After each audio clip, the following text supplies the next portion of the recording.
YS Jaganmohan Reddy ముఖ్యమంత్రిగా అధికారంలో ఉన్నప్పుడు తిరుమల వెంకటేశ్వర స్వామి ఆలయంలో లడ్డూలో కల్తీ నెయ్యి కలిపి స్వామివారి ఆలయ ప్రతిష్టను భంగపరిచారు అని పెందుర్తి నియోజకవర్గం తెలుగుదేశం పార్టీ ఇన్ఛార్జ్ గండి బాబ్జీ ఆగ్రహం వ్యక్తం చేశారు.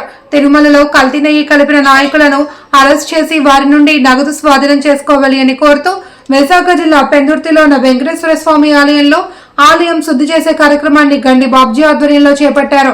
ఈ సందర్భంగా గండి బాబ్జీ మాట్లాడుతూ ప్రపంచ వ్యాప్తంగా ఎంతో పేరున్న తిరుమల వెంకటేశ్వర స్వామి ఆలయ పవిత్రతను వైఎస్ జగన్మోహన్ రెడ్డి ప్రభుత్వం దిగజార్చింది అని, ఇలాంటి నాయకులకు ప్రజలు గట్టిగా బుద్ధి చెప్పాలి అని పిలుపునిచ్చారు.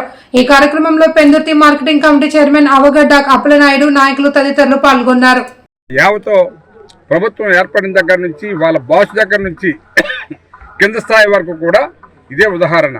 మరి ఆయన పిఏ అకౌంట్లో కూడా 100 కోట్ల దాకా డబ్బులు డిపాజిట్ చేసుకొని విపరీతంగా దోపిడీ చేసి ఈ వెంకటేశ్వర స్వామి యొక్క పరువుని ప్రపంచ స్థాయిలో వెంకటేశ్వర స్వామికి ఎంత పేరుందో మా అందరికీ తెలుసు.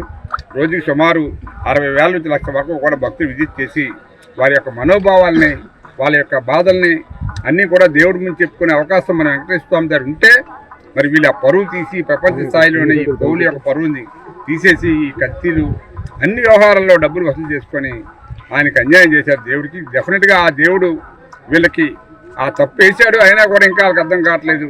ఏవో రకరకాల చవాకులు అవి ఇవి పేలుతూ ఉన్నారు. ఇప్పటికి కూడా మేము కోరేది ఒకటే, ఆ వెంకటేశ్వర స్వామి దయ వలన ఈవేళ ఈ రాష్ట్రానికి ఒక మంచి ప్రభుత్వం ఏర్పడింది, ఉమ్మడి ప్రభుత్వం. ఈ ప్రభుత్వం అన్నీ కూడా సరి చేసుకుంటూ ఏవైతే వాళ్ళు తప్పులు చేశారో ఆ తప్పులు సరి చేసుకుంటూ ఎవరిని పడితే ఆయన అరెస్ట్ చేసేసి కోవుల్లో పెట్టేసి ఇలా జైల్లో పెట్టేసి తప్పులు చేసేసే పరిస్థితి లేకుండా నిజమైన ఏదైనా ఎంక్వైరీ చేసి పోలీసు బాగా ఎంక్వైరీ చేసిన తర్వాత తప్పితే అరెస్ట్కి ఎవరిని కూడా పూనుకోలేదు. అలాంటిది ఈవేళ ఇన్ని తప్పులు చేసిన తర్వాత తప్పనిసరిగా ప్రభుత్వం చర్యలు తీసుకోవాలి వాళ్ళ మీద. మీ ద్వారా మేము డిమాండ్ చేస్తున్నాం. ఇటువంటి ఒక పుణ్యమైన కార్యక్రమాల్లోనే వీళ్ళు దోపిడీలు ఇవన్నీ కూడా డబ్బు మరి మాయం చేస్తే ఇక ప్రజలకి మనం ఏమి నమ్మకం కలిగిస్తాం? అందువల్ల మీ ద్వారా మరొకసారి ఎవరైతే ఈ దోపిడీదారులు, ఈ కల్తీదారులు అందరూ ఉన్నారో వాళ్ళందరినీ కూడా శిక్షించాలని చెప్పి మీ ద్వారా తెలియజేస్తూ, ఏదైతే ఉందో డబ్బు అంతా కూడా రికవరీ చేయాలి. ఎవడెవడైతే ఈ డబ్బు కొట్టేశాడో ఈ 300 కోట్ల రూపాయలు కూడా వారి వద్ద నుంచి ప్రభుత్వం రికవరీ చేస్తే అది అందరికీ కూడా ఒక భయం ఉంటుంది. ప్రభుత్వం అంటే ఇటువంటి చర్యలు చేయకూడదనే భయం ఉండాలి ప్రజలకి అని చెప్పి మీ ద్వారా తెలియజేస్తూ, మరొకసారి ఈవేళ మా వెంకటేశ్వర స్వామి పెందుర్తి కలియుగ దైవం వెంకటేశ్వర ఆలయంలో ఆ దేవుడికి శుద్ధి చేసి పూజలు చేసుకుని ప్రార్థిస్తున్నాం.